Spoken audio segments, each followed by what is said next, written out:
ይመቻል፣ መከራ ለሐሰተኛ ይመቻል። መከራ ሲበዛ አሁን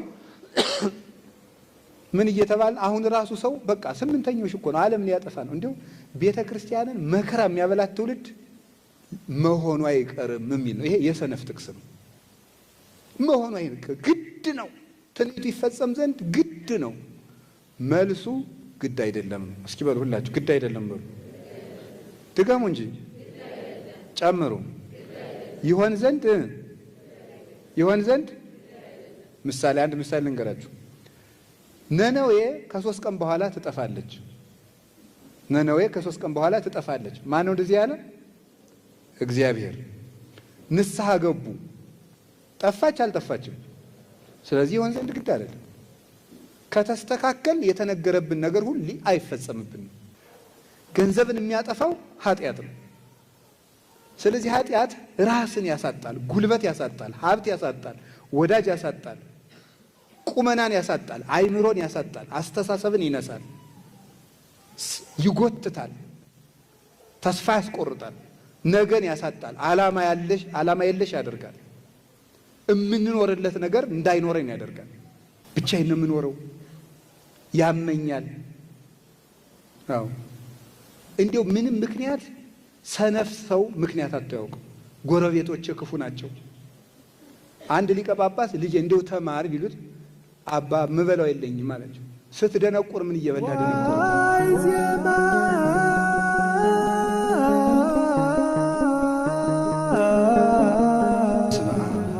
ወወልድ ወመንፈስ ቅዱስ አሐዱ አምላክ። በስመ አብ ወወልድ ወመንፈስ ቅዱስ አሐዱ አምላክ። በስመ አብ ወወልድ ወመንፈስ ቅዱስ አሐዱ አምላክ። ይትባረክ እግዚአብሔር ቅድመ ዓለም የነበረ ይህንን ዓለም በካህሊነቱ የፈጠረ በቸርነቱ ስጋችንን ለብሶ ያዳነን መድኃኒታችን ኢየሱስ ክርስቶስ በልቡናችን አስበን በአንደበታችን ተናግረን ስለማንፈጽመው ቸርነቱ ስሙ ከባሕሪ አባቱ ከአብ ከባሕሪ ሕይወቱ ከመንፈስ ቅዱስ ጋር አንድ በምትሆን መንግስቱ ክብር ምስጋና ይግባው። የእመቤታችን የቅድስት ድንግል ማርያም የወላዲት አምላክ የቅዱሳን መላእክት የቅዱሳን ነቢያት የቅዱሳን ሐዋርያት የቅዱሳን ሰማዕታት የጻድቃን የደናግል የመነኮሳት ረድኤት አይለየን። ብፁዕ አባታችን አቡነ ፊልጶስ የደቡብ ኦሞና አሪዞን ሀገረ ስብከት ሊቀ ጳጳስ፣ የቅድስት ሥላሴ መንፈሳዊ ዩኒቨርሲቲ ፕሬዝዳንት፣ የቅዱስ ሲኖዶስ አባል፣ የተወደዳችሁ ሊቃውንተ ቤተ ክርስቲያን፣ መምህራን፣ ካህናት፣ ዲያቆናት፣ የእግዚአብሔር ቤተሰቦች ሁላችሁ አንድ አምላክ በሚሆን በአብ ናችሁ። እንደምን ሰነበታችሁ? እንደምን ቆያችሁ? ቸሮ አምላክ ኢየሱስ ክርስቶስ ስላደረገልን ሁሉ ነገር ስሙ የተመሰገነ ይሁን። በመካከላችን ተገኝቶ እንዲያስተምረን ቅዱስ ፈቃዱ ይሁንልን። እንደ እግዚአብሔር ፈቃድ ባለን ጊዜ የምንማማርበት የትምህርታችን ርዕስ እንንቃ በሚል ርዕስ ነው። እስኪ በሉ ሁላችሁም ደግማችሁ በሉ። ሶስተኛ በሉ። እሺ። የሐዋርያው የቅዱስ ጳውሎስ መልእክት አንደኛ ተሰሎንቄ ምዕራፍ 5 ቁጥር 6 ላይ ያለ ኃይለ ቃል ነው።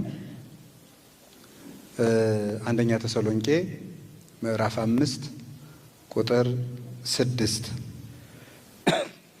ስለዚህ ቃል ነው የምንነጋገረው። የቅዱስ ጳውሎስን ታሪክ ቀደም ብለው ባስተማሩን በመምህር ብርሃኑ አድማስ ስለተማርን ታሪኩን መልሼ መተረክ አያስፈልገኝም ማለት ነው። ቅዱስ ጳውሎስ አንድ ነገር ግን ማለት አለብኝ። እንጀራ ሲበሉ ምግቡን ያዘጋጀውን የማዕዱን ባለቤት የደገሰውን ሰው ሳያመሰግኑ ሳያውቁ እንጀራ መብላት ነውር ነው እና ቅዱስ ጳውሎስ በጣም ከሚያስደንቅ አባትነቱ፣ ሊቅነቱ ከጌታ ጋር ከመድኃኔዓለም ጋር ካለው ህብረት ሁሉ በተጨማሪ አንድ የሚያስደንቀኝ ነገር አለ ሁልጊዜ። እሱም ምንድን ነው? የእያንዳንዱን ክርስቲያን ነፍስ ቆጥሮ ያውቃል። አሁን የእናንተን ስም ብትነግሩኝ እንደው ይሄን ሸምድድና መንግስተ ሰማያት ትገባለህ ሌላው ኃጢአት ቀርቶልህ ብባል አልዘውም። ቅዱስ ጳውሎስ 14 መልእክታትን ጽፏል። ለጻፈላቸው እንግዲህ ለሀገር ነው የሚጽፈው። ለምሳሌ የሮሜ መልእክት ስትሉ ለሮም ክርስቲያኖች ነው የጻፈው። የሮምን ክርስቲያኖች ያስታውሳቸዋል ሁሉንም። የእያንዳንዱ የተሰሎንቄ ክርስቲያኖች፣ የመቄዶንያ ሁሉንም ክርስቲያኖች በዝርዝር ያውቃቸዋል። እና እኔ በዚህ ረገድ ቅዱስ ጳውሎስን የሚያክል ሰው አይቼም ሰምቼም አላውቅም። የሚያስደንቅ መምህር ነው። የሰውን ክብር ያየሁት በቅዱስ ጳውሎስ መልእክት ነው። የሰውን ክብር እንግዲህ ልብ በሉ። ታስታውሱ እንደሆነ አሁን ለምሳሌ ሮሜ 16 ሲጨርስ ፌቨንን ልኪያታለሁ፣ እገሌ ሰላም ብሏችኋል፣ እገሌን ደግሞ ሰላም በሉልኝ፣ ፌቨንን እንዲህ አድርጋችሁ ተቀበሏት፣ እግዚአብሔር ሄኔሴፎሩን ምሕረት ያድርግለት ረድቶኝ ነበረ እየቆጠረ አንዳንዱን ሰው እየቆጠረ ያመሰግናል። አንዳንዱ ሰው እገሌን ሰላም በሉት። አሁን ቀለል ያለ ነገር ይመስላችኋል።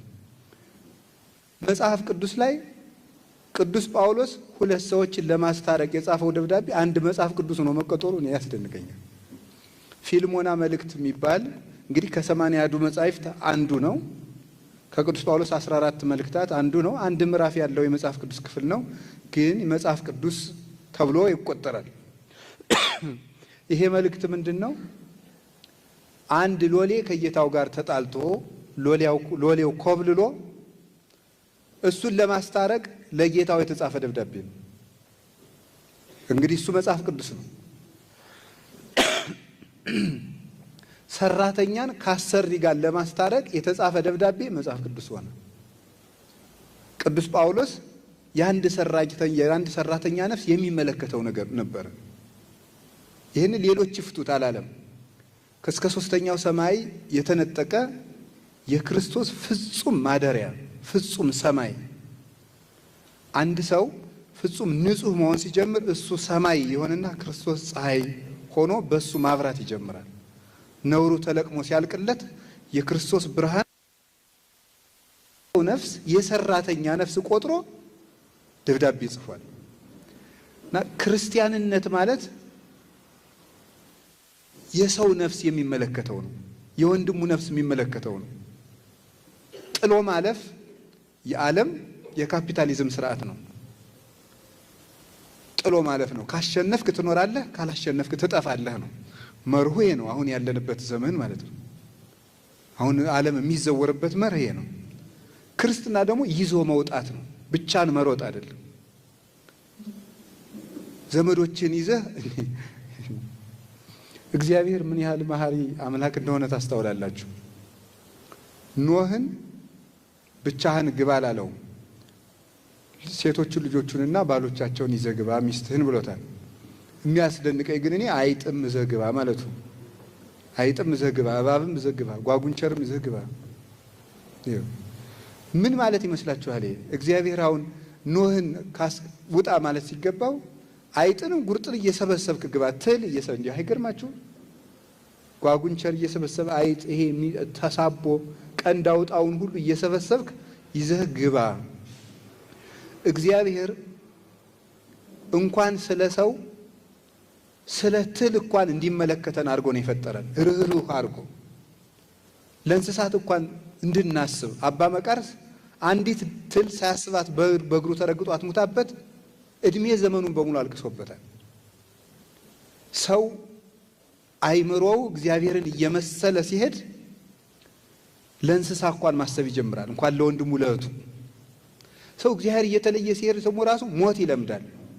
አሁን እኛ ሀገር ሞት ተለምዷል። 10 ሰው ሞተ ቀለል ያለ ወሬ ሆኗል። አሁን 20 ሰው ሞተ፣ 50 ሰው ሞተ፣ 40 ሰው ሞተ ቀላል ነው። በእኛ ሀገር እየቀለለ መጥቷል ሞት ማለት። ሞት ለራሳችን አይቀልንም፣ በሰው ስንሰማው ግን ቀላል። እኛ ፈርተን ተጠንቅቀን እንኖራለን። ሰው ሞተ ሲባል ግን አይጨንቀንም። ሰው ተራበ ሲባል፣ ሰው አጣ ሲባል፣ ሰው ታሰረ ሲባል አይደንቀንም። እና ቅዱስ ጳውሎስ እንደዚህ ያለ አባት ነበር። የእያንዳንዱ ሕመም የሚሰማው ሁለተኛ ቆሮንቶስ ምዕራፍ 11 ቁጥር 33 ላይ ሲናገር ታሞ እኔ ያልታመንኩለት ማን ነው ይላል። ታሞ እኔ ያልታመንኩለት ማን ነው ማለት ምን ማለት ነው? ቅዱስ ዮሐንስ አፈወርቅ ሲናገር የጳውሎስን ርኅራኄውን ተመልከት ይላል። እንደው አንዳንድ ጊዜ የምእመናን ራስ ወዳድነትም ይታየኛል። ራሳቸውን የሚወዱትን ነው፣ እናንተን አላልኩም። ለምንድን ነው ራሳቸውን የሚወዱት እንደዚህ የምላችሁ? ቅዱስ ጳውሎስ አሁን የእያንዳንዱን ነፍስ ለምሳሌ በትዳሩ ችግር የገጠመው ካለ ቅዱስ ጳውሎስ የእነዚያ ሰዎች ሕመም እኩል ውጋት ይሰማዋል። የታመመ ካለ እሱ ይሰማዋል፣ የታሰረ ካለ እሱ ይሰማዋል። እንደዚህ ያለ ልክ በሰዎች ወንበር ተቀምጦ በእያንዳንዱ ሕማም የሚታመም ሰው ነበር ቅዱስ ጳውሎስ። ለታመሙት እንደታመመ ሆንኩላቸው ያለው ለዚህ ነበረ። እና የምእመናን ራስ ወዳድነት ያልኩት ለምንድን ነው? ለአንድ ንስሐ አባት 40-50 ንስሐ ልጅ ይይዛል እና 40 ሁሉ የሚያኮርፉት ነገር ነው የሚገርመኝ። ለእኔ እኮ ደውለውልኝ አያውቅም። እሱ አንድ ሚስት ነው መያዝ ያቃተው፣ ይህ ሰውዬ 40 ሰው ነው የሚያስተዳድረው። እናንተ አንድ ባል መያዝ አቅቷችሁ ነው 40 ሆናችሁ እኛ ላይ የምታኮርፉት ማለት ነው። እንዲሁ ግርም ነው እኮ የሚያደርግ። መልሶ ማሰብ ሁሉ አይፈልግም። ለእኔ አይደውሉም፣ ለሀብታሞች ነው ለእንትኖች ነው የሚል ሰው በጣም ብዙ ያለ። እንደዚህ ያለ ራስ ወዳድን የሰው ስሜት የማይሰማችሁ፣ የሰው ድካም የማይሰማችሁ፣ የማይደክማችሁ ለራሳችሁ ድካም ብቻ። ይገርማል። ከንስሐ አባቱ በር ላይ 30 ደቂቃ በመቆሙ አቁርፎ እግዚአብሔር ቤት ተጠቅሎ የሚጠፋ ሰው አለ። እንዴ እሳቸው አያስቡም እንዴ? እኔ ብዙ ስራ ያለው የቅድሙ ሰውዬ እንዳሉት ማለት ነው። እንደዚህ የሚል ሰው አለ በእውነቱ ማለት ነው። ስለዚህ መጠንቀቅ አለብን። ለራሳችን ማሰብ አለብን። ሰው ለኛ እየኖረ ባይሆን ለራሳችን ማሰብ አለብን። ለራሳችን መሆን አለብን። አንዳንዱ ሰው ስለ ራሱ ጽድቅ እንኳን እንድናባብለው ይፈልጋል። እንድናቀብጣችሁ፣ አይዟችሁ አይዟችሁ እንድንላችሁ፣ እንድናባብላችሁ፣ እሰይ የኔ ልጅ እንድንላችሁ፣ እሰይ የኔ ጌታ፣ እሰይ የኔ እመቤት መባል ነው እኮ የሚቀራችሁ እናንተ ማለት ነው። በቃ እንደው ተለምናችሁ በቃ ይሄ ህዝብ መናቅ የለበትም ተብሎ እኛም አልናቅርም። በእውነቱ ታውቃላችሁ አይደለም? አባ እንጦንስ ገዳም ረጅም ዘመን ዘግቶ ሲጸልይ ከኖረ በኋላ ይቅር በሉኝ እንግዲህ ረጅም እንደኛ ሳይሆን አባ እንጦንስ የኖረበትን ቦታ ብታዩት ትቢት ይልቃችሁ ነበር። እኔ ሰሞኑን ግብጽ ሂጄ ትቢት ለቆኝ ነው የመጣሁት። በደንብ አድርጎ ትቢት ለቆኝ ማለት ነው። እንዲሁ አሁን እኛ መነኩሴ ተብለን ደግሞ እንዲሁ በጣም ግርም ምን ያለ አባ እንጦንስ የነበረበትን እንዲሁም አንድ መምህር ምን አሉ፣ አባ እንጦንስ ያለበት ቦታ አጠቃላይ አንድ ሀገር ምን እንዲሁ አዲስ አበባን እንኳን 1 3 4 የሚያህል ሀገር ውሃም የለም ዛፍም የለም። እና እኔ እንዲሁ ባይሆን ወፍ የለም እናንተ አሉ።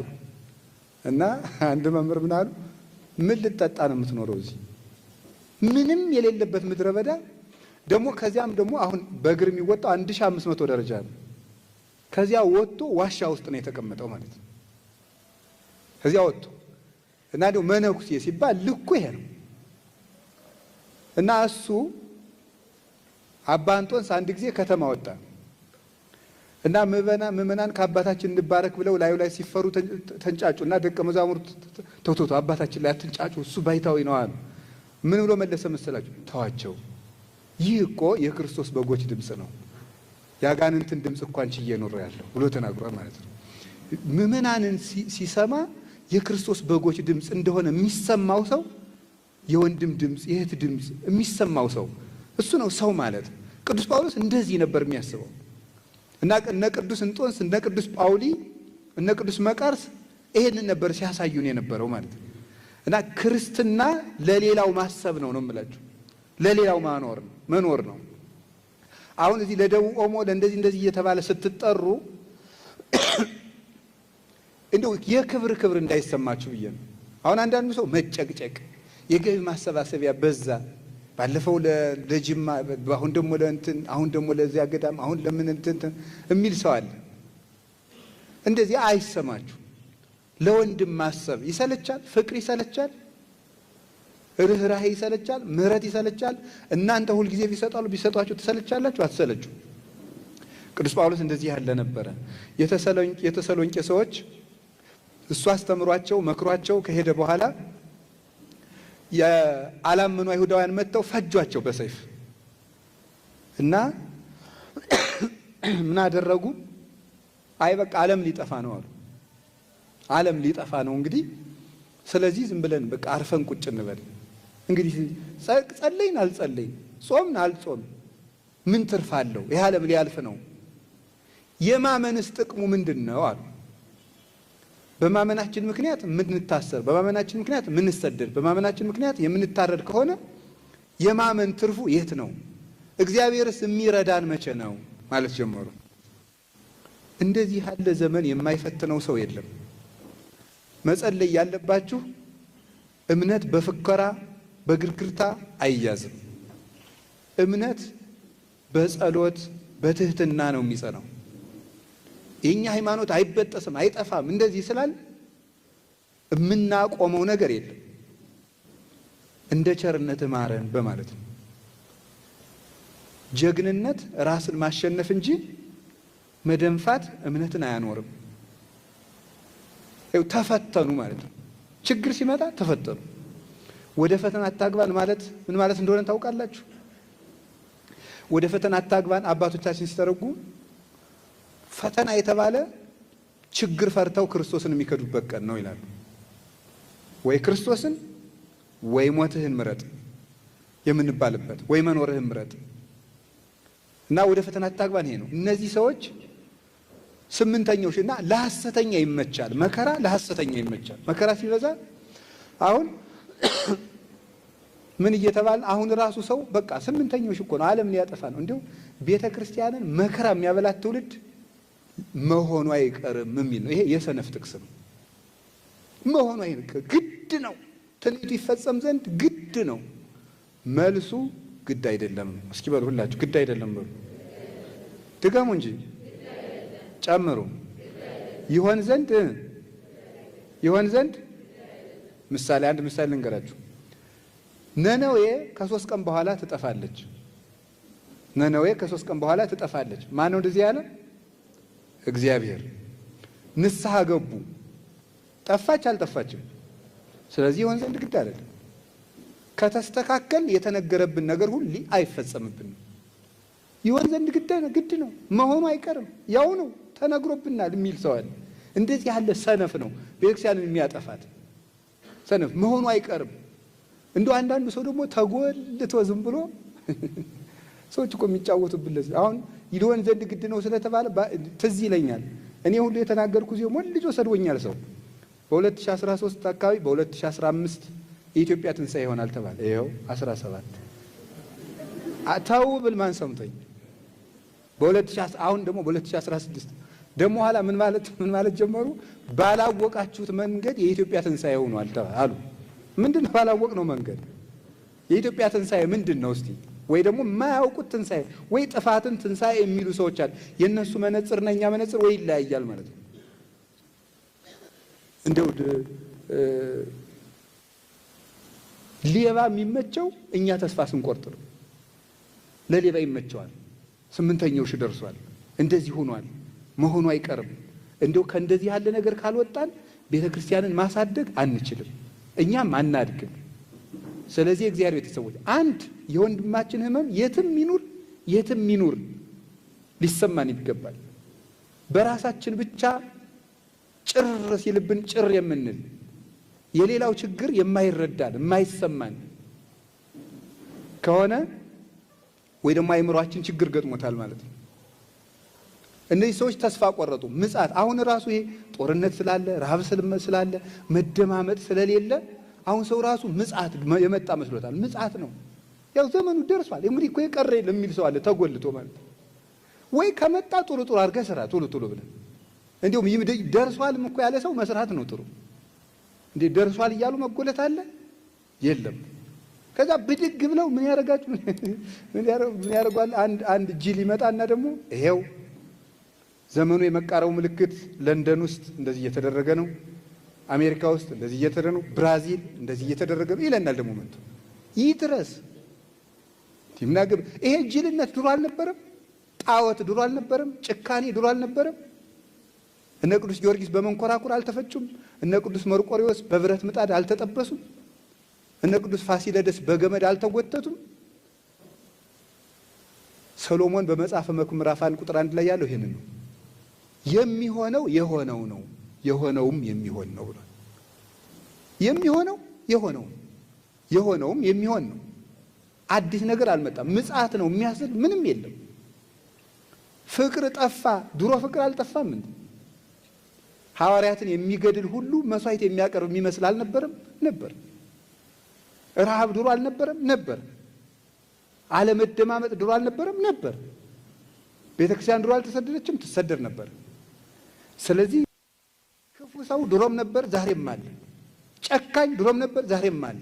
ፍርደ ገምድል ቀድሞም ነበር፣ ዛሬም አለ። ስግጥ ዛሬም አለ፣ ነበር፣ ዛሬም አለ። አይሁድ ፍጹም ዘረኞች ናቸው። እንዲያውም ልንገራችሁ ምን ብለው እንደሚያስቡ እግዚአብሔር የአብርሃምን ዘር ብቻ ለወገንነት ፈጥሮ ሌላውን ለአይሁድ አገልጋይነት ፈጥሮታል ብለው እኮ ነው የሚያስቡት። እንደዚህ ያለ ዘረኝነት አይታችሁ ታውቃላችሁ? ንጹህ ዘር የእስራኤል ዘር ነው፣ ሌላው የእስራኤል አገልጋይ ነው ብለው ነው የሚያስቡት። እንደዚህ የተሰሎንቄ ሰዎች የገጠማቸው ነገርና አሁን እኛ የገጠመን ነገር አንድ ነው። በእምነታቸው ብቻ ግፍ ሲደርስባቸው፣ ሲያጡ፣ ሲቸገሩ፣ ሲያንሱ አይ እንግዲህ ምን ማለት ጀመሩ ማለት ነው። የእግዚአብሔርን ረዳትነት በምድር መሳካት የሚለካ ሰው ብዙ አለ። እግዚአብሔር ሕፃናት ሲታረዱ እሺኛ በኃጢአታችን ነው አለ። ሕፃናት ሲታረዱ ለምን ይላል? ለዚህ መልሱ ምንድን ነው የሚል ሰው አለ። እኛ ምን እናውቃለን? በእግዚአብሔር ፍትህ ገብታችሁ መከራችሁን አትዩ። እንዲያው አባ እንጦንስ አንድ ጊዜ እግዚአብሔር ሆይ ክፉውን ሰው ሀብታም ታደርጋለህ፣ ደጉን ሰው ድሃ ታደርጋለህ፣ በጎውን ሰው ቶሎ እድሜውን ታሳጥራለህ፣ ጨካኝ ሰዎችን ደግሞ እድሜ ትጨምራለህ። ፍርድህ ምንድን ነው ብሎ ጠይቀው። እንጦንስ ዝም ብለህ የራስህን ኑሮ ኑር አለው። የራስህን ኑሮ ኑር፣ እሱን እግዚአብሔር ያውቃል። ያ ማለት ምን ማለት ነው? አይ መጠየቅ አትችሉም። ኦርቶዶክስ ተቀበል ነው እንጂ ምክንያት አትወድም ማለት አይደለም። አይሆንልህም ነው። የእግዚአብሔርን ፍርድ ካወቅ ወይ ራስህ እግዚአብሔር መሆን አለብህ። እግዚአብሔር ሱፐርናቹራል ፓወር ነው ተብሎ ከተናገረ ከሁሉ ነገር በላይ ከሆነ እግዚአብሔር የሚያደርገውን ሁሉ ማወቅ አለብኝ ካልክ በራሱ ይሄ ይቃረናል። የእግዚአብሔር ከሁሉ በላይ መሆኑ ምን ላይ ነው? እግዚአብሔር የሚያደርገውን ነገር ሁሉ አንተ ካወቅ። አትክልት የትኛው መነቀል እንዳለበት፣ የትኛው መቆረጥ እንዳለበት፣ የትኛው መቆየት እንዳለበት፣ የትኛው መገረዝ እንዳለበት የሚያውቀው ገበሬው ነው እንጂ አትክልቱ አይደለም የሚያውቀው። እኛ አትክልቶች ነን፣ እግዚአብሔር ደግሞ የሕይወታችን ገበሬ ነው። ወፃ ዘራይ ይዝራ፣ ዘሪ ሊዘራ ወጣ ብሎ እንደነገረን እሱ ገበሬ ነው። ማንን መንቀል፣ ማንን መትከል፣ ማንን ማሳጠር፣ ማንን ማስረዘም እንዳለበት እሱ ያውቃል። ስለዚህ ስለተሳካልን እግዚአብሔር ወዶናል፣ ስላልተሳካልን እግዚአብሔር ጥሎናል ማለት ኦርቶዶክሳዊነት አይደለም። መሳካት የእግዚአብሔር ምልክት። አንዳንድ ሰው አለ እስኪ አንተ ጠይቃቸው። አንዳንድ ሰው ተሰሙት እንደው በሚዲያ ሁሉ ይነገራል። እግዚአብሔር ባርኮኝ ቀድሶኝ ይሄው 3 ልጆች አሉ፣ 3ቱም አግብተዋል። እግዚአብሔር ባርኮኝ ቀድሶኝ ይሄው 3 ቤት አለኝ። እግዚአብሔር ባርኮኝ ቀድሶኝ ይሄው 2 መኪና ገዝቻለሁ። እግዚአብሔር ባርኮኝ ቀድሶኝ አንዷ ልጅ አሜሪካ ሄዳለች። እግዚአብሔር ባርኮኝ ቀድሶኝ፣ እግዚአብሔር ባርኮኝ ቀድሶኝ ይሄው ጨጓራዬን ያመኛል የሚል ሰው ሰምታችሁ ታውቃላችሁ? የለም። ይሄው እኮ የምነግራችሁ እኮ እሱን ነው። እግዚአብሔር ባረከን የምንለው ምን ሲሆን ነው? እግዚአብሔር ባረከን፣ እግዚአብሔር አከበረን የሚባለው ሲሳካል። ስኬት ነው ወይ የእግዚአብሔር የመሆን ምልክት? አይደለም። መራብስ የእግዚአብሔር ምልክት አይደለም? ማጣትስ የእግዚአብሔር ምልክት አይደለም? ነው። እንዲያውም ልንገራችሁ፣ ልጅ ቁማር እየተጫወተ ሲያስቸግር እናቱ ነግራው አልሰማት ካለ የሚያስፈራራ ልጅ ይላክበታል። የሚያስፈራራ ትልቅ ሰው። እኔም አንድ የሚያስፈራራ የጎረቤት ነበር። ሕፃኑኝ ሳስቸግር ዋስ አስጠርቶ የሚለቀኝ በጣም ትልቅ ሰውዬ ነበር። ጎረቤት እሱ መጣ ከተባልኩ ጭጭርም ነው እና የሚያስፈራራ ጎረቤት ይላክበታል። እና ለምንድን ነው ሲባል እናቲቱ ተው ከነገሌ ጋር ትጫወት ስትለው ሕፃኑ እምቢ ካለ የሚያስፈራሩ ማስክ ያደረጉ ትልልቅ የሆኑ ሰዎች ሄዱና አስፈራርተው ወደ እናቱ ቤት ያመጡታል። እናቲቱ ልጇን ማስደንገጥ ፈልጋ ሳይሆን ይላል ቅዱስ ዮሐንስ አፈወርቅ ወደ ቤት እንዲመጣ ፈልጋ ነው። እግዚአብሔር የሚያስጨንቁንን ነገሮች እንዲመጡብን የሚልካቸውና ዝም የሚላቸው ወደ ቤቱ መጥሪያ ነው። ነግሮን ስላልሰማን እንዳንርቅ ፈልጎ ነው። የልጅ ፍቅር ስላለው ነው። አባት ስለሆነ ነው። እናት ስለሆነ ነው። እግዚአብሔር ስለሚያዝንልን ወደ ቤቱ ወደን ስላልመጣን እንድንመጣ የሚያደርጉንን ነገሮች ይፈጥራል። ወደን ስላልሰራን እንድንሰራ የሚያስገድደንን ነገር ይፈጥራል። እንደዚያ ከሆነ ደግሞ አሁን ቤተክርስቲያን አትቀጥልም። ካልሰራን በታሪክ እየቆራን እየተመጻደቅን ግሸን መስቀሉ አለ፣ አክሱም ታቦተ ጽዮን አለች፣ እንደዚህ ምን እንደዚህ እያል ላሊበላ ወደዚህ እያል የሚመጣ ነገር የለም። ታሪክ ተርከን እነዚያ ሰሩበት፣ ጸደቁበት። የምንጸድቀው ስንሰራ ነው። የተሰሎንቄ ሰዎች ተስፋ ቆርጠው ቁጭ ያሉ ናቸው። እንዲያው ቁጭ ዝም ብለው አይ እንግዲህ ምን አምነንስ ሞትን አይደል ምን እናደርጋለን ብሎ ተጎልተን ይሄንን ለማስተካከል የተጻፈ ነው እና ተስፋው አልደረሰም። የአመፅ ልጅ ሳይገለጥ ክርስቶስ አይመጣም። የዓለም መጥፊያ ገና ነው ብሎ ይነግራችሁ። ሐሳዊ መሲህ ሳይመጣ ሐሳዊ መሲህ ራሱ ሳይመጣ ክርስቶስ አይገለጥም። ይሄን ማወቅ አለባችሁ። ምጽአት አይሆንም። ሐሳዊ መሲህ ደግሞ አሁን በኮሮና ጊዜ ይሄ ማይክሮቺፕስ ነው እንደዚህ የክትባቱን ማይክሮቺፕስ ሊቀብሩብን ነው አለና ሰው ምን ማለት ጀመረ? 666 ሰይጣን ሊመጣ ነው ተባለ። ሐሳዊ መሲህ መጥቷል። አልመጣም። ለምን? ሐሳዊ መሲህ ሲመጣ አጭበርብሮ በስውር እንደ ፖለቲካ አይደለም የሚሰራው። እኔ ክርስቶስ ነኝ ብሎ ነው የሚመጣው። በቋንቋ እንድትሰማው አድርጎ እኔ ክርስቶስ ነኝ ታምናለህ አታምንም ነው እንጂ እንደዚህ አጭበርብሮ በውስጥ አስቀብሮ ሌላ ቀለም ቀብቶ አይደለም። ራሱ ተናግሮ በቃ ስምህን ጻፍ እዚህ በእኔ ስም እመን ብሎ ተገልጦ ነው። ሳይገለጥ ይህ አይሆንም ብሎ አንደኛ ሐሰተኛ ነቢያትን ለማረም፣ ሁለተኛ በመከራ ምክንያት እጃቸውን አጣጥፈው የተቀመጡትን ክርስቲያኖች አንቅቶ ስራ ለማሰራት የተላከ መልእክት ነው። አሁን እኛም እንደዚህ ነው። አገራችን ውስጥ ብዙ መከራ አለ። በመከራው ምክንያት ደግሞ ተስፋ ቆርጠን ነጋ ልታየኑ እንደዚህ ያለ ዘመን አይዟቸው። እንደውም የኛ ዘመን እንደ ቸርነቱ እንደዚህ ያለ ዘመን በጣም ብዙ አልፏል። ኢትዮጵያ አሳልፋለች፣ ብዙ አሳልፋለች፣ ከዚህም የባሰ አሳልፋለች። ስለዚህ ነጋ ልታየን ብሎ ቁጭ ማለት የለብንም፣ መስራት ነው ያለብን። እንድንሰራ ምን ያስፈልገናል? ምን እንበል ነበር ርዕሳችን? ምን እንበል ነው? ንንቃ። ንቃት ለከተማ ሰው አይቸግረውም መሰል። እገሌ ነቅቷል አልነቃም ትላላችሁ እናንተ ራሳችሁ። እንግዲህ እናንተ መንቃታችሁን በምነግራችሁ ነገር ሲንመዝናለን። መንቃት ምንድን ነው ነው? በኦርቶዶክሳዊ እሳቤ መንቃት ምንድን ነው? መንቃት ምንድን ነው ከተባል እንቅልፍ ምንድን ነው ነው? እንቅልፍ በኦርቶዶክስ አስተሳሰብ ወይም ደግሞ ኦርቶዶክሳዊ መጽሐፍ ቅዱሳዊ ሐሳብ የሚታየው እንቅልፍ የሚባሉት ሶስት ነገሮች ናቸው። እንቅልፍ የሚባሉት እነዚህ ምንድን ናቸው? አንደኛው ኃጢአት ነው። እንቅልፍ የሚባለው ኃጢአት እንቅልፍ ነው። ስራ ለመስራት መጀመሪያ ማድረግ ያለብን መንቃት ነው። ኃጢአት እንቅልፍ ነው። የተኛ ሰው ቤቱ ይዘረፋል፣ ቤቱ ይሰረሰራል፣ ሀብቱ ይዘረፋል፣ እሱም ሊገደል ይችላል፣ ቤቱም ሊቃጠል ይችላል። በኃጢአት የተያዘ ሰው ጸጋውን ያጣል። ኃጢአት ማለት ምን ማለት ይመስላችኋል? ኃጢአት ማለት የግዕዝ ቃል ነው። ኃጢአት ሀጣ አጣ፣ ኃጢአት ኃጢኦት ማለት ኃጢአት ማለት ማጣት ማለት ነው። ማጣት ማለት ነው ኃጢአት ማለት። ሰው ኃጢአት ሲሰራ ማንን ነው የሚያጣው? እግዚአብሔርን ያጣዋል። እግዚአብሔርን ያጣል።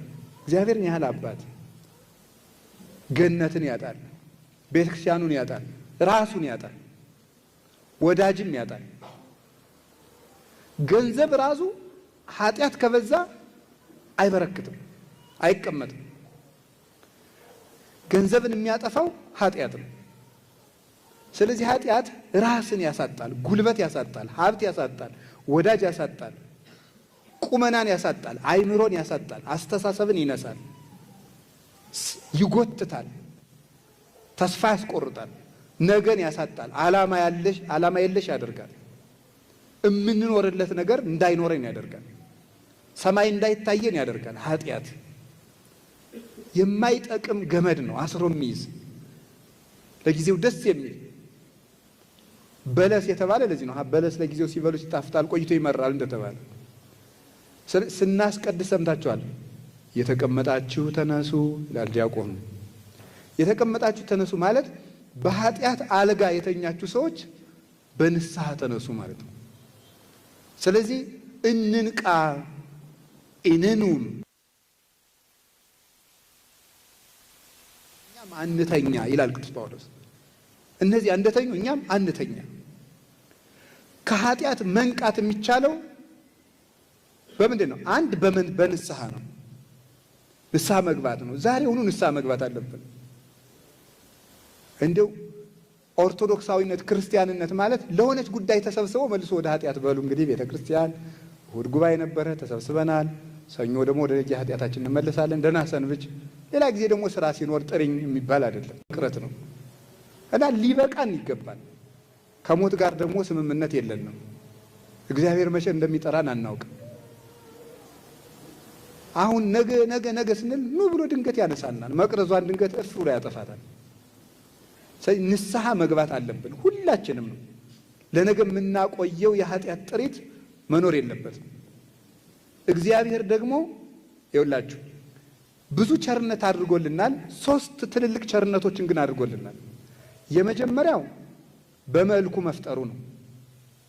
ማንም ሰው ጥሩ መልክ ቢኖረው መልኩን ሊሰጥን ስለማይችል እግዚአብሔር ግን ብሩህ፣ ንጹህ፣ ቅዱስ መልክ ያለው አምላክ ሲሆን ያንን አርአያና መልክ እኛ እንድንይዝ ፈቅዶልናል። ስለዚህ መጀመሪያ ቀዳሚ ሰው ሀበነ አርአያሁ ክብርተ እንዳለ ቅዱስ ጎርጎርዮስ ሃይማኖተ አበው ምዕራፍ 60 ላይ መጀመሪያ ክብርት አርአያውን ሰጥቶ ፈጠረን። ይሄ ትልቅ ቸርነት፣ ትልቅ ልግስና ነው። እንደምታውቁት ነው። እግዚአብሔር አውሬ አድርጎ ቢፈጥረን ይችል ነበር። ሰው አድርጎ በመልኩ ፈጥሮናል። ሁለተኛ እግዚአብሔር ያደረገልን ቸርነት ሰው ሆኖ መምጣቱ ነው። ሰው ሆኖ ጌታ ሆኖ የባሪያን መልክ መያዝ የሚፈልግ ማንም የለም። ወነሳ አርአያ ገብር ወለብሰ ሥጋነ በአርአያ ዚአነ ቅዱስ ያሬድ እንደነገረን የእኛን ሥጋ ለበሰ በእኛ አምሳል ተመላለሰ ብሎ እንደነገረን ሰብአ ኮነ በአርአያ ዚአነ ሰው ሆነ፣ እንደኛ ሰው ሆነ፣ የእኛን ሥጋ ለበሰ። እንዲህ ብሎ እንደተናገረ የእኛን መልክ ይዞ መምጣቱ ፍጹም ፍቅር ነው። እንደዚህ የሚያደርግ ማንም የለም። ከዚያ ወገኖቹ አደረገን፣ ሰው ሆኖ ወገኖቹ አደረገን። ታውቃላችሁ ሉቃስ ወንጌል ምዕራፍ 2 ላይ እንደተነገረው ወወፃ ትእዛዝ ማበ አውግስጦስ ቄሳር ከመ ይጻፍ ኩሉ ሕዝብ፣ ሰው ሁሉ ይቆጠር ዘንድ ከቄሳር ዘንድ ትእዛዝ ወጣ ይላል። ጌታችን በመቆጠር ሰዓት የተወለደበት ምክንያት እኛን ወገኖቹ አድርጎ ሊቆጥረን ስለመጣ ነው። ወተወለቆም ስለ ይጎያን ከመ ይደምረነ ውስተ ማኅበረ ጻድቃን ይላል ቅዱስ ያሬድ። ከበደለኞች ጋር ተቆጠረ እኛን ከጻድቃን ማኅበር ይቆጥረን ዘንድ። ስለዚህ ወገኖቹ አድርጎ ቆጠረን። አሁን እኛ ሁላችን የክርስቶስ ማኅበርተኞች ነን። እናንተ ተቆጥራችኋል። እንዴት አድርጎ እንደቆጠረን ሲነግረን ማቴዎስ 10 ላይ ወለክሙሰ ስዕርተ ርእስክሙኒ ሁሉ ቁኡቱ፣ የእናንተ የራስ ፀጉራችሁ እንኳን የተቆጠረ ነው ይላል። የሰማይ አባታችሁ ሳያውቅ ከራስ ፀጉራችሁ አንዲቱ አትወድቅም ይላል።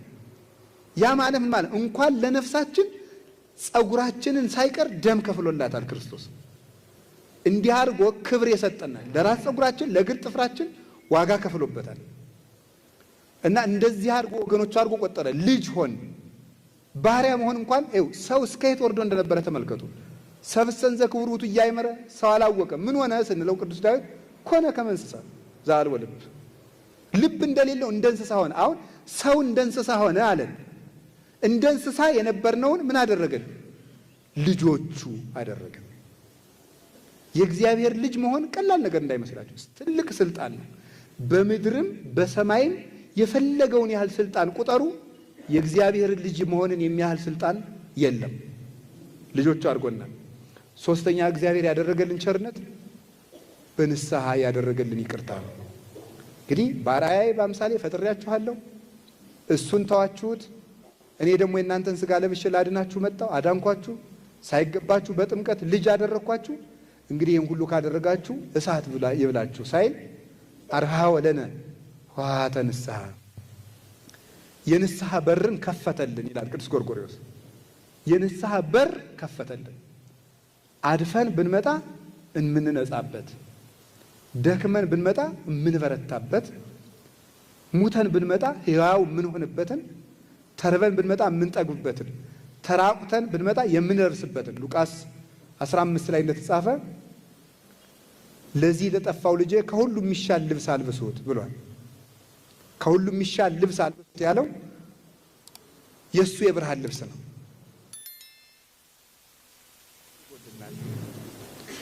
አሁን ይሄንን ንስሐ ሰጥቶ በንስሐ እንግዲህ ሰው የሚረባ የሚጠቅም እንዲሆን በድሎ ሳለ ያልበደሉትን መሆን እንዲችል ይሄንን ጸጋ ሰጥቶናል።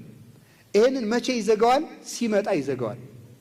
ሰዎቹ መብራት ሊገዙ ይዘው ተመልሰው ሲመጡ ዘይት ሊገዙ ሂደው ሲመለሱ በሩ ተዘግቷል። ተከፍቶ አሁን ጌታ ሲጠመቅ ቅዱስ ማቴዎስ ምዕራፍ 3 ላይ እንደጻፈው የሰማይ ደጅ ተከፈተ ያለው ያቺ የቸርነት በር ናት። እሷን እንግዲህ እንንገባባት ከፍቷታል። የሚዘጋበት ጊዜ አለ እና አሁን ወገኖቼ አሁን እዚህ ስለመጣችሁ ለቤተ ክርስቲያን ውለታ እንደዋላችሁ አትቁጠሩት። ይልቁንስ ወደ ንስሐ እዚህ አዳራሽ እንደገባችሁ ወደ ንስሐ በር ግቡ። አንዱ ንቃት ማለት ይሄ ነው። በዚህ የነቃ ሰው ነው ስራ የሚሰራ። ኃጢአት ያደነዘዘው ሰው ምንም አይሰማው፣ ተመስጦው ሌላ ነው። አያደንቅ፣ አይሰቀቅ፣ አይጠነቀቅ። በቃ ተጎልቶ ዝም ብሎ እድሜውን መፍጀት ነው። መደንዘዝ ለቤተ ክርስቲያን አሁን ሰይጣን ከሚጎዳት በላይ እየጎዳን ያለ የልጆቿ መደንዘዝ። ከውስጥ የመነጨ ንስሐ ነው። ሰውን የሚያነቃው ንስሐ እንጂ ግርግርታ አይደለም፣ ፉከራ አይደለም። ከልቤ ነው የምነግራችሁ። እንናዳለን ነው የምላችሁ። ይሄ ዝም ብሎ የጥምቀት ጸበሉ የኛ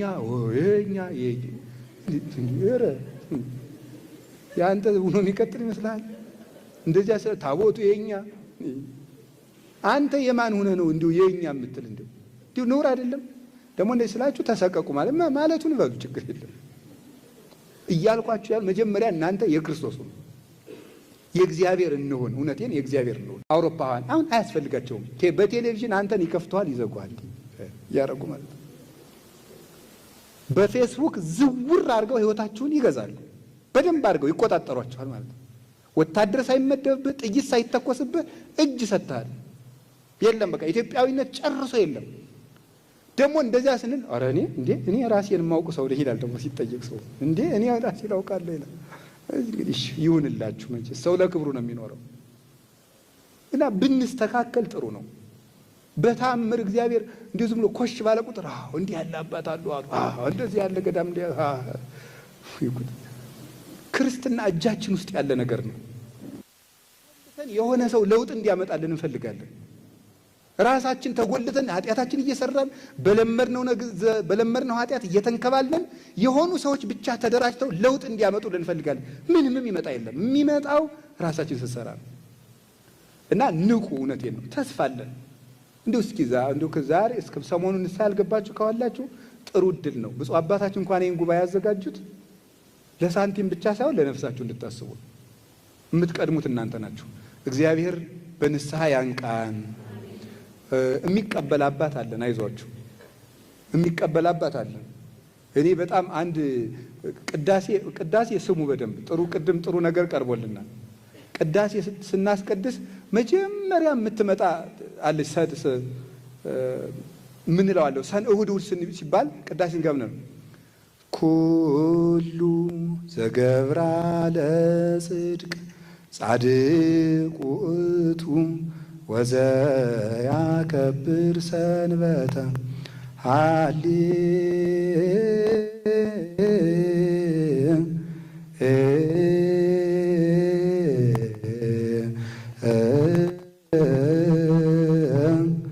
ሉያ እመዎ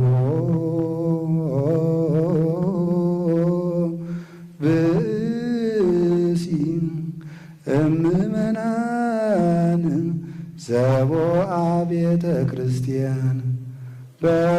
ጊዜ ቅዳሴ ወይሰማ መጻሕፍተ ቅዱሳት ወይተአገሰ እስከ ይፈጽሙ ጸሎተ ወቅዳሴ ወይተመጠወም ቁርባን ይሰድን። ቤተ ክርስቲያን ስንል ምንድናል?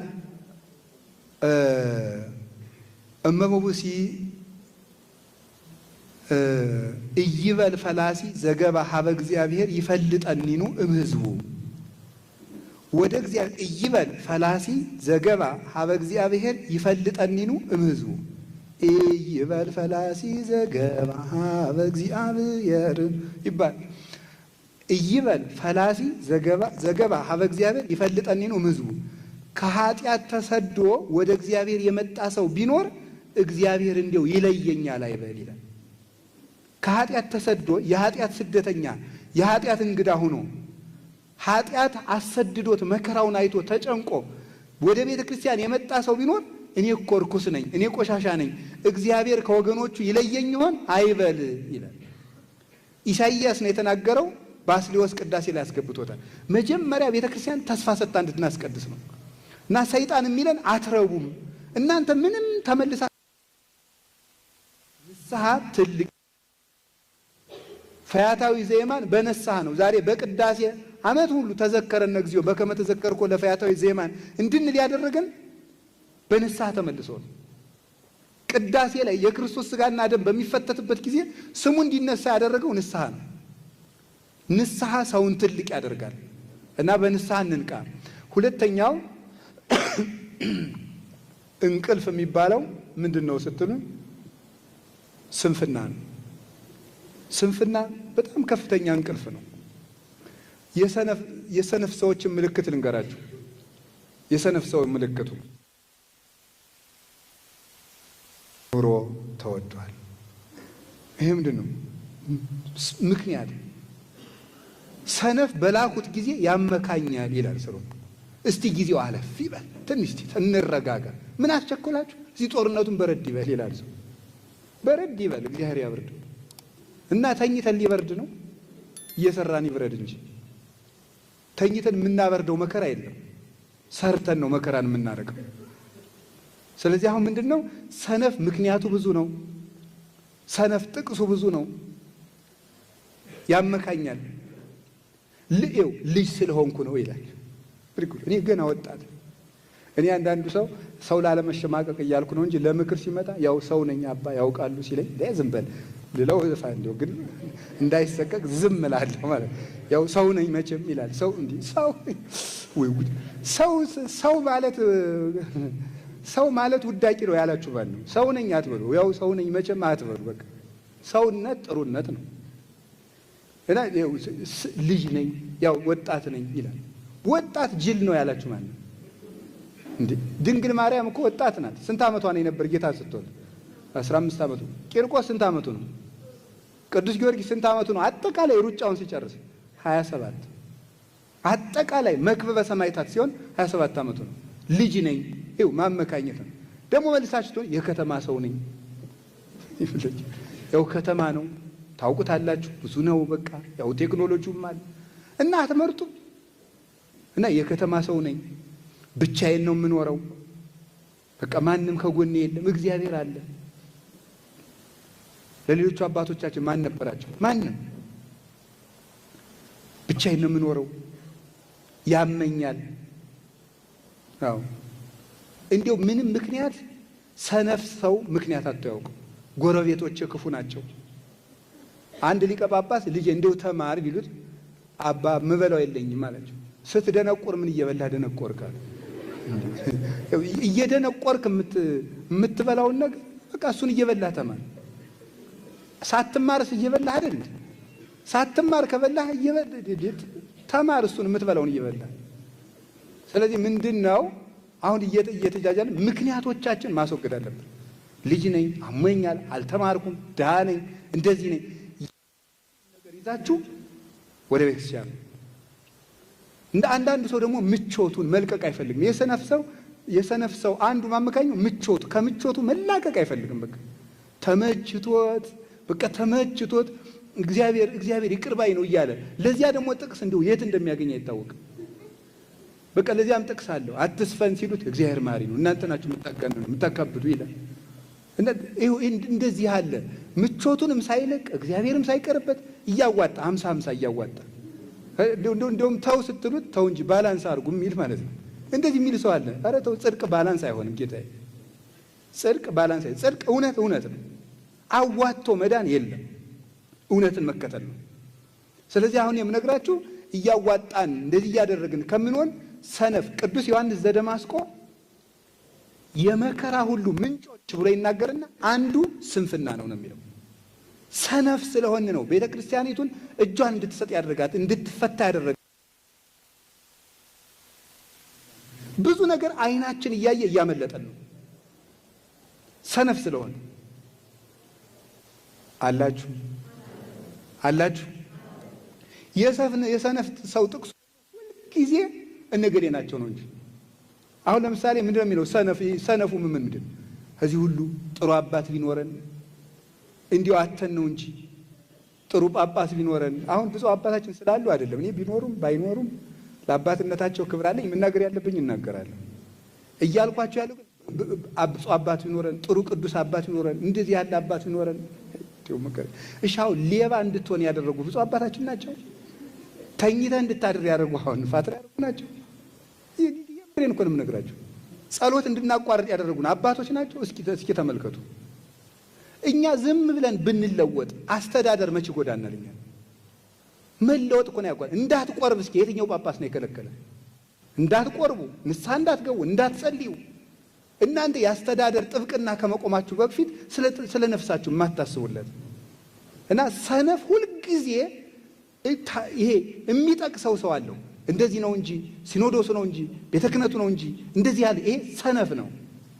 ቤተ ክርስቲያናችን ውስጥ ችግር የለም አላልኳችሁም? በጣም በርካታ ችግር አለ፣ መታረም የለበት አስተዳደር ውስጥ እያልኩ ያለው ግን እኔ አሁን የምናገር ራሳችን ላይ ነው። አሁን የሚገርመኝ ስለ አንድ ሌባ መነኩሴ ታሪክ ብጠቅስ ብሰብካችሁ አሁን ታሪክ ሁላችሁ ሌባ ጳጳስ ነበር ብዬ በእንደው ወይ አውሳቢዎስ ዘኒቆምዲያን ወይም የአንዱን ብጠቅስ ወይም የሌላውን ብጠቅስ ደግሞ ብድግ ታርጋችሁ አዎ ብፁዕ አቡነ ገሌን ነው ልክልካቸውን አሏቸው ይላል። የሆነ ነገር ስንናገር አዎ እንትኑን ነው የእንትኑን ኃላፊ ነው ይላል። ለራሳችሁ የምትወስዱት መቼ ነው? እንዲሁ ግርም እኮ ነው የሚያደርገው። ለራሳችሁ አትወስዱ። ስብከት ሲሰበክ እነ ገሌን ነው። ሊቀ መዘምራን ኪነ ጥበብ በጣም ድንቅ መዝሙር ዘምረውልናልና በሌላው የምትፈርድ ማነህ አንተ እያሉ ሰለስቱ ጣቶችህ አንተን ያሳያሉ። በሌላው የምትፈርድ አንተ ማነህ እያሉ ሶስቱ ጣቶችህ ማንን ያሳያሉ? ይኸው ስንት ጣት ነው ወደ እኔ የተመለሰው? ይኸው 3። በሌላው አንድ ጣት ስታመለክት ወደ አንተ 3 ጣት ይዞራል። መጀመሪያ ወደ ራስህ ይህ ነው። በጣም የሚያስደንቅ መዝሙር ነው በእውነቱ ማለት ነው። ስለዚህ አሁን ጣሎት አምሽታችሁ አትተኙ። ምቾት ካልጠላችሁ ለቤተ ክርስቲያንም ለራሳችሁም አትሆኑ። ምቾት ካልቀነሳችሁ ለምሳሌ ማታ ላይ ፍጥጥ ብሎ በቃ ቲክቶክ እና ፌስቡክ ላይ እንዲህ ብሎ ማምሸት ምቾት ፍለጋል። ክርስቶስ ነው እንጂ ምቾት የሚሰጠን እሱ ደግሞ ጧት ሌላ ምቾት ያስፈልገዋል። የማይጠገብ ደስታ ነው የዓለሙ ደስታ።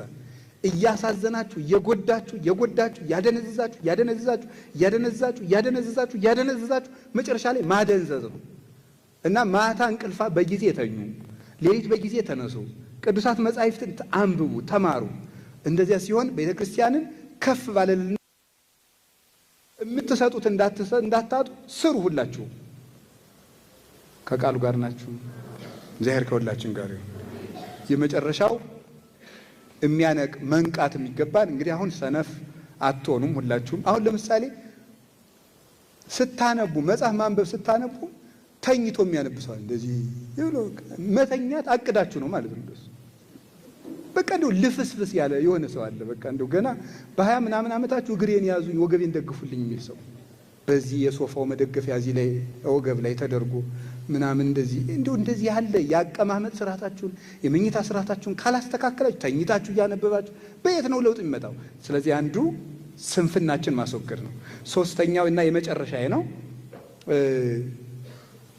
ካለማወቅ ነው መንቃት ያለብን። ከቃሉ ጋር ናችሁን? ቅዱስ ዮሐንስ አፈወርቅ ድርሳን 34 ላይ እስመ ተሐጥኦ ሊቅ ግብር እኩይ ውእቱ ወጥንት ለሁሉ ሀከክ ይላል። የመምህር መታጣት እጅግ ጎጂ ተግባር ነው ይላል። የመምህር መታጣት፣ የእውቀት ማጣት የሁከት ሁሉ ምንጭ ነው ይላል። የምን ሁሉ ምንጭ ነው? የሁከት ሁሉ ምንጭ አለማወቅ። የማያውቅ ሰው የሚያደርገውን አያውቅም። እስኪ ጌታ ሲሰቅሉት ምንድን ያደርገው? የሚያደርጉትን አያውቁምና በሉት። እስኪ የመጀመሪያውን ጀምራችሁ በሉት።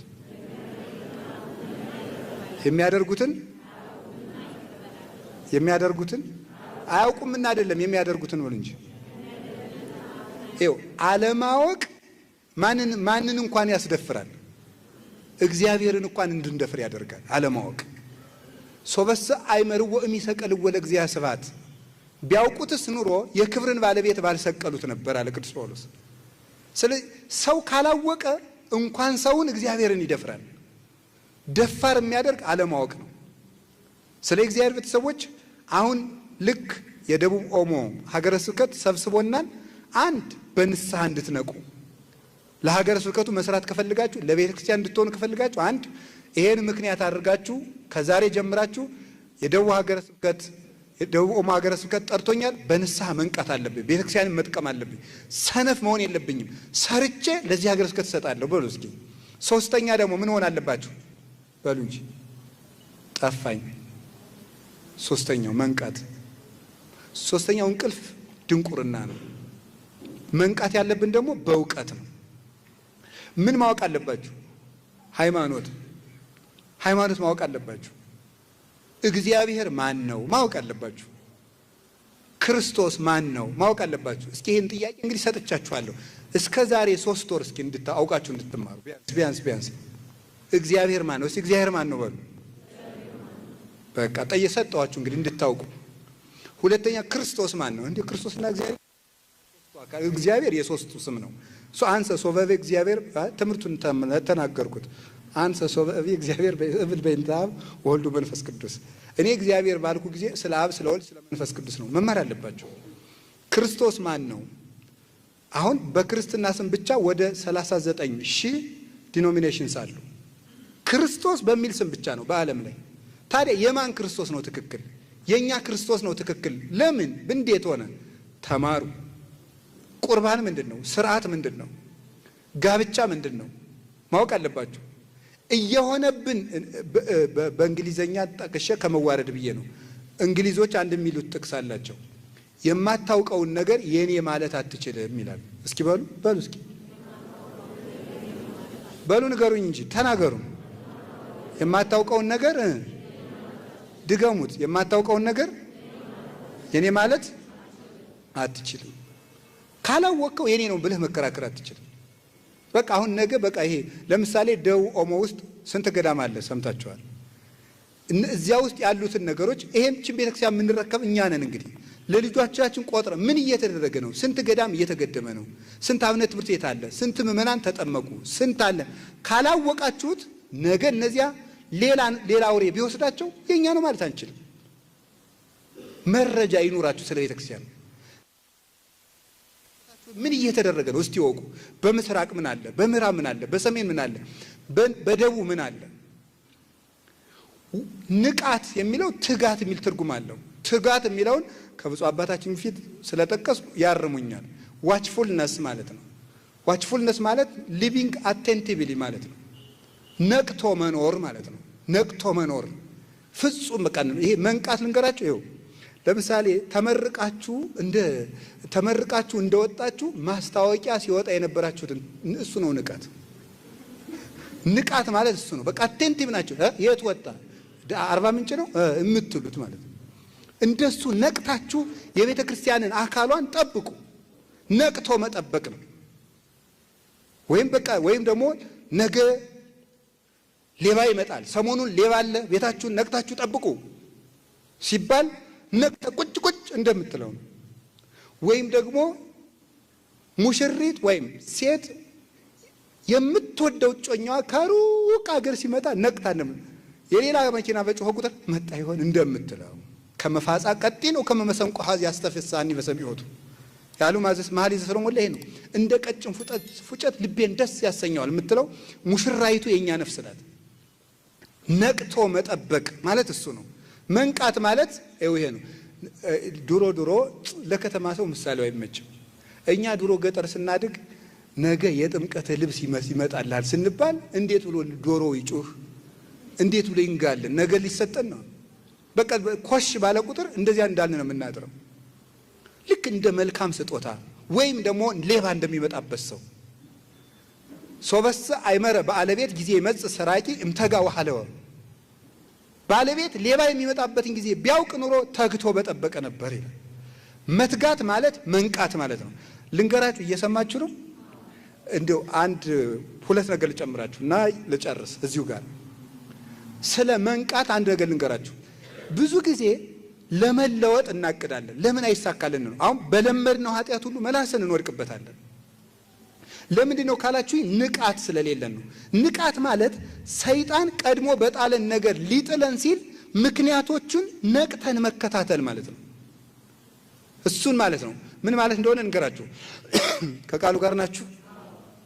ለምሳሌ አንዲት ሴት በዝሙት ደጋግማ የወደቀች ብትሆን እንዴት መንቃት እንዳለባት ልንገራችሁ። አንድ የሥራ ባልደረባዋ እንዲህ ይላታል፣ ዛሬ በጋራ የምናዘጋጀው ሪፖርት አለ ይላታል። ስንት ሰዓት እንገናኝ? ከምሽቱ 1 ሰዓት ነው የሚመችኝ፣ ቀን ብዙ ስራ አለኝ አላት። ኖ እዚህ ላይ ነው መንቃት የሚያስፈልገው። 1 ሰዓት ካለ ሪፖርቱ 4 ሰዓት ቢፈጅ እስከ ስንት ሰዓት ሊቆይ ነው ከቤት? 4 ሰዓት ላይ እራት ቀምሰ ሄድ ቢባል እስኪ በሉ ስንት ይፈጃል? 5 ሻይ ላፍላለ ቢባል 6 እዚህ በኋላ ምን ይሆናል? አልናገርም። መንቃት ማለት ምን ማለት ነው? መጀመሪያ ነገሮቹ ነገር ሊጀምሩ ሲሉ መከታተል ነው። መጀመሪያ ምክንያቶቹን ነው። ተዓቀብ እምንውሳት ከመ ኢትደቅ በአብያት፣ በታላላቆቹ እንዳትወድቅ መጀመሪያ ከጥቃቅኑ ተጠንቀቅ ይላል መጽሐፈ መነኮሳት። እና መጠንቀቅ ማለት መጀመሪያ በለመድነው ነገር የሚከፍታቸውን በሮች ሰይጣንን እነሱን ነው ማየት። ኃጢአቱ ከደረሰ በኋላ ከመታገል መጀመሪያ ሊመጣ ሲል በር መዝጋት ነው። መንቃት ማለት ይሄ ነው። አላችሁን? ሌላው መትጋት ማለት ማዘውተር ማለት ነው። እስኪ ማዘውተር በሉ፣ ማዘውተር በሉ። እስኪ ካሁን በፊት የገቢ ማሰባሰቢያ ላይ ተገኝታችሁ የምታውቁ ሌላ ቦታ እጃችሁን አውጡ እንጂ በደንብ ከፍ አድርጋችሁ። ካሁን በፊት እኔ አልተገኘውም ለካ። እሺ እግዚአብሔር ይስጥልን። ስለዚህ እንንቃ በሉ እስቲ። መንቃት ማለት መትጋት ማለት ነው። እንግዲያው ምን ማለት ነው? መትጋት ማለት ደግሞ ማዘውተር ነው። እስኪ አንድ ጥያቄ ልጠይቃችሁ። ወታደር ስፖርት ይሰራል። 5 ዓመት ስፖርት ሰርቶ 15 ዓመት ቢተኛ ወታደር መሆን ይችላል አይችልም? ስፖርት 4 ቀን ሰርታችሁ ብትሰሩት ብትተውት ምን ይሆናል? ስትራፖ ነው የሚሆነው። ስለዚህ ምን ማለት ነው? ማዘውተር። እስኪ ማዘውተር በሉ። ጂም በአማርኛ ምንድን ነው? አካል እንቅስቃሴ ማለት ነው አይደል? ፍቹ ኮንቴክስቹዋል ነው ወይስ ቃል በቃል ነው? በቃ ተውትሽ። እሺ የጂም ቦታ ምንድን ነው? የስፖርት ማዘውተሪያ። እስኪ የስፖርት ማዘውተሪያ በሉ። ማዘውተሪያ ነው። ለምንድን ነው ማዘውተሪያ የተባለው? በራሱ ተርሙ ማዘውተር የተባለው ለምንድን ነው? አንድ ነገር ሲደጋገም ነው ጠባይ መሆን የሚችለው። ስለዚህ ሁልጊዜ ለዚህ ነው ቅዱስ ጳውሎስ መልካም ስራዎችን ለመስራት አንታክት የሚለው። አምና ሰጠን ዘንድሮ ሰጠን እንዴት ሰጠን አትበሉ።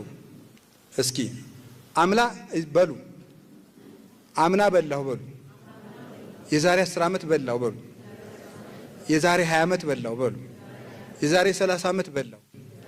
አይ እንግዲህ ሲብቃይ በሉ እስኪ። አይ ተበላላችሁ አሁን ሄዳችሁ። ስለዚህ እንደዚህ ነው ማዘውተር አይውል።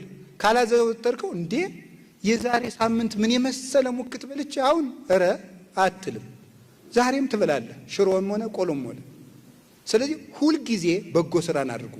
በጎ ስራ ስለተጀመረ ብቻ ሳይሆን ስለተዘወተረ ስለተዘወተረ ብቻ ሳይሆን ስለተፈጸመ ነው የሚያድነው። እና የእግዚአብሔር ቤተሰቦች መልካም ነገርን አክሊል እንዲያሰጣችሁ ከፈለጋችሁ አዘውትሩት። ጸሎት ለምሳሌ ሳምንት በወኔ የጸለያችሁ አትተውት። ጸሎቱ መብዛቱ ሳይሆን መዘውተሩ ነው። ባይገባችሁም አዘውትሩት። ቤተ ክርስቲያን መሄድን ጥሩ ሕሊና ባይኖራችሁም አዘውትሩት ዝም ብላችሁ